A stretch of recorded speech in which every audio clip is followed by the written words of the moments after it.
ចាសួស្តីពុកម៉ែបងប្អូនទាំងអស់គ្នាថ្ងៃនេះដែរខ្ញុំសូមធ្វើការបង្ហាញពីប្រភេទរទេះគោដុតឬក៏គោបង្វិលអ្នកខ្លះយកទៅអាំងប៉ប៉ែអាំងជ្រូកឬក៏អាំងសាច់ពិសេសអីហ្នឹងបានចាខាងលើនេះយើងក្រាលអ៊ីនុកមកចាហៀងហើយយើងធ្វើបន្លោះដាក់ចក្រានមកចាហៀងចាថ្ងៃនេះរឿងផ្លែជាងវ៉ាដងបន្តិចចាព្រោះដោយសារតែរទេះគោដុតឬក៏គោបង្វិលនេះគឺយើងធ្លាប់តែប្រើពណ៌ទឹកប្រាក់ធម្មតាឬក៏ពណ៌ត្រួយចេកអីចឹងណាតែឥឡូវនេះយើងមានស្រាប់មួយគ្រឿងនេះគឺពណ៌ផ្កាឈូកចាស្អាតខ្លាំងមែនទែននេះគឺយើងមានទ្វារមួយបិទបើកដាក់ឲ្យបានចាក់សោចាក់អីបានខាងក្នុងហ្នឹងទ្វារនឹងក៏មានខាងក្រោយមួយទៀតហើយខាងចំហៀងនឹងមួយ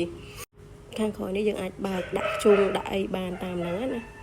ហើយសម្រាប់អាតេះនេះដែរគឺយើងកំងអត់ចាំបាច់រងចាំទេចាសម្រាប់បងប្អូននៅខេត្តអីគឺអាចមកដល់លើកដាក់ឡានយកទៅតែម្ដងចាព្រោះដោយសារឥឡូវនេះគឺយើងមានស្រាប់មួយគ្រឿងចាអញ្ចឹងសម្រាប់ពុកម៉ែបងប្អូនដែលគាត់មានតម្រូវការគឺអាចធ្វើការកម្មង់បានចាតាមរយៈ page នេះផ្ទាល់ឬតាមរយៈលេខទូរស័ព្ទដៃរបស់ខ្ញុំ3ខ្សែនៅក្នុងវីដេអូនោះបានចាហើយក៏អរគុណសម្រាប់ការទស្សនាវីដេអូមួយនេះយើងនឹងជួបគ្នានៅវីដេអូក្រោយៗទៀតចាបាយបាយ